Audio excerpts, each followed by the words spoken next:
Оливковое масло, сыр фета, античная философия, Минотавр, родина Олимпийских игр. Стоит назвать эти 5 элементов, и все поймут, что речь идет о Греции.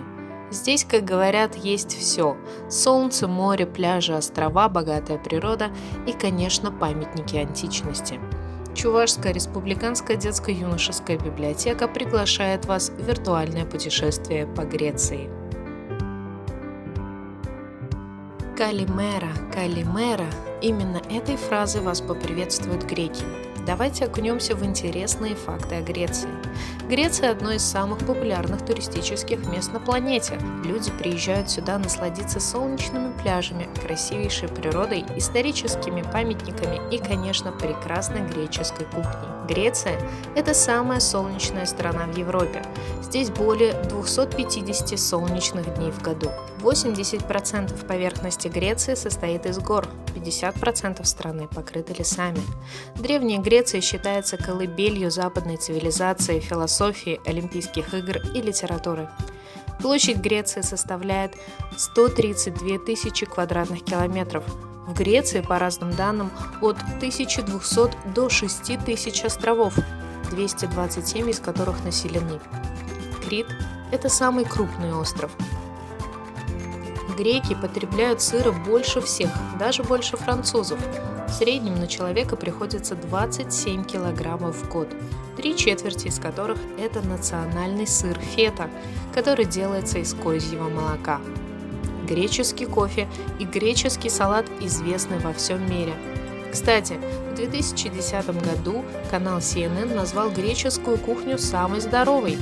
Средняя продолжительность жизни в Греции составляет 81 год, один из самых высоких показателей в мире, а на острове Икария по статистике каждый третий доживает до 93 лет.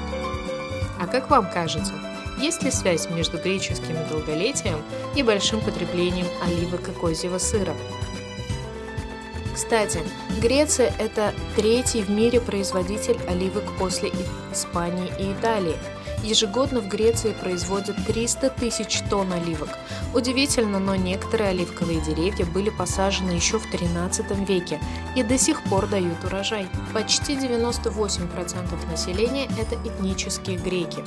На греческом языке говорят уже более 3000 лет. Это самый старый язык, который до сих пор находится в обиходе. Приехав в Грецию, некоторые написанные слова вы сможете понять без переводчика. Наверняка вы догадаетесь, что обозначают эти слова. Кстати, буква F, как и некоторые другие символы, была заимствована из греческого алфавита. Примерно 97% греков относят себя к греческой православной церкви. В Греции больше археологических музеев, чем в любой другой стране мира. Футбол – национальный спорт Греции.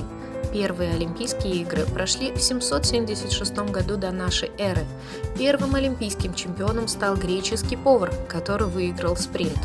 В Греции не существует места, которое было бы удалено от моря более чем на 137 километров. Уровень безработицы в Греции составляет 24%. Даже имея высшее образование, найти работу непросто. Ежегодно Грецию посещают более 26 миллионов туристов. Население Греции – 11 миллионов. И это единственная страна в мире, которую в год посещают в 2 раза больше туристов, чем население самой страны. Самые популярные места – это Афины, Санторини, Родос, Корфу и Крит. Откуда приезжают большинство туристов? В тройку лидеров входят Германия, Великобритания и Россия. В 2014 году 408 греческих пляжей удостоились награды «Голубой флаг». Это международная награда, ежегодно вручаемая пляжам, вода в которых отвечает высоким стандартам качества и пригодна для безопасного купания. В Греции более 9000 отелей самых разных категорий, от самых простых до 5-звездочных. 5 интересных мест, которые обязательно стоит посетить в Греции. Монастыри-метеоры – большие и красивые сооружения, возведенные 5-7 столетий назад. Отшельники размышляли тут о трудностях и чудесах бытия еще до наступления X века. С древних времен в монастырях остались фрески, иконы, рукописи и другие реликвии. Здесь даже можно увидеть черепа давно умерших монархов. Но не это самое интересное. Метеорские монастыри стоят на вершинах огромных скал. Высота самой высокой 613 метров. Чтобы попасть в каждый из 6 монастырей, нужно подняться по 6 разным скалам. От ближайшего городка до подножия скал нужно протопать всего пару километров, а затем подъем на вершины по ступеням.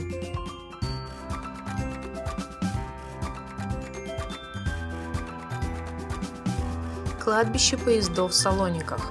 Отдыхая в Салониках, вы наверняка видели главные сокровища города – Белую башню, базилики, церкви, музеи.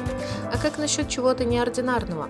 Именно в Салониках можно побывать на самом удивительном греческом кладбище – кладбище поездов.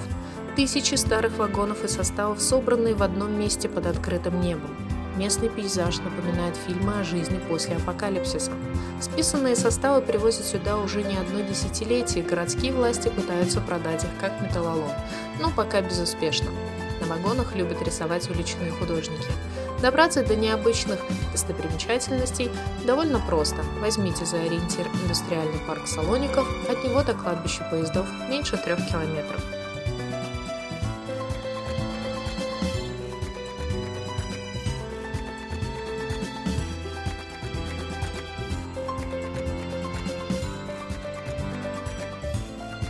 Памятник Юрию Гагарину на Крите.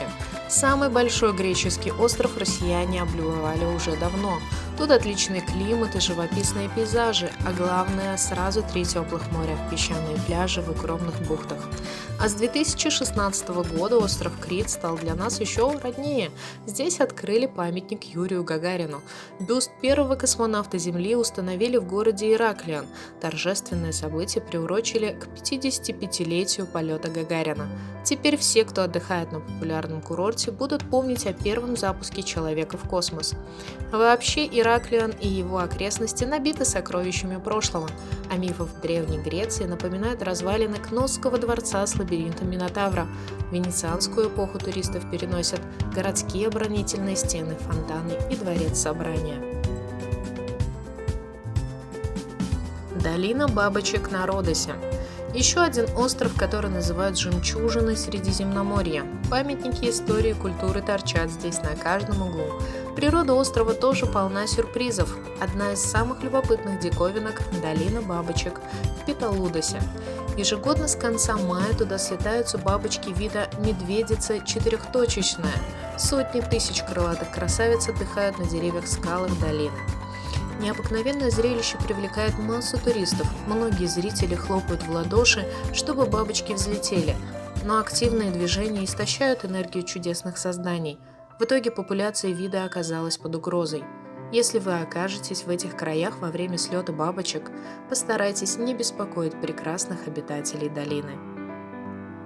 Озеро Тавропос в Фессалии. В Греции есть действительно все.